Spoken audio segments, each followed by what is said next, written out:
ஃபஜர் தொழுகையை விடக்கூடியவர்கள் மிகப்பெரிய நஷ்டவாளிகள். அல்லாஹ் சுப்ஹானஹு வ தஆலா பாதுகாக்க வேண்டும். அல்லாஹ்வுடைய தூதர் ஸல்லல்லாஹு அலைஹி வஸல்லம் அவர்கள் சொன்னார்கள், எவர் ஃபஜர் தொழுகையை விட்டு விட்டார்களோ அன்று முழுவதுமாக ஷைத்தானுடைய கண்ட்ரோல்ல அவங்க இருப்பாங்க. ஷைத்தான் யாரு? அல்லாஹ் சுப்ஹானஹு வ தஆலாவுக்கு பிடிக்காத ஒரு படைப்பு. யார் ஷைத்தான்? மனித சமூகத்தை நரகத்துக்கு இழுத்து செல்லக்கூடியவன். அவனுடைய கண்ட்ரோல்ல நம்ம இருக்கணுமா?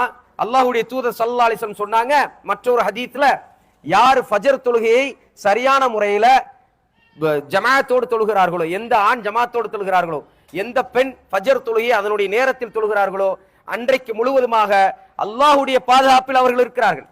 அப்ப அல்லாஹ் மீது உண்மையிலே நமக்கு அன்பு இருந்தால், நாளை அல்லாஹ்வை நாம் சந்திக்க வேண்டும் என்கின்ற அந்த கொள்கையில் நாம் உறுதியாக இருந்தால், உண்மையில் நம்மை நாம் முஸ்லிம் என்று அழைத்தால் ஃபஜர் தொழுகையை சரியான நேரத்தில் தொழ வேண்டும். மற்ற ஏனைய 4 வக்கத்தையும் சரியான நேரத்தில் தொழ வேண்டும்.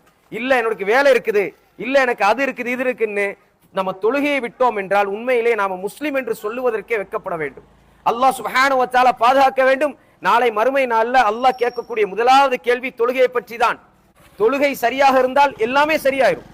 தொழுகை நாம கோட்டை விட்டு விட்டோம் என்றால் மற்ற அனைத்தும் நம்மை விட்டு போய்விடும் என்கின்ற அந்த உபதேசத்தை எனக்கும் உங்களுக்கும் நான் சொல்லிக்கொள்ள ஆசைப்படுகின்றேன். மரணம் எப்பொழுது வேண்டாலும் வரும். மரணத்தை சுமந்து வாழக்கூடிய நாம் பள்ளியோடு தொடர்போடு இருக்க வேண்டும்.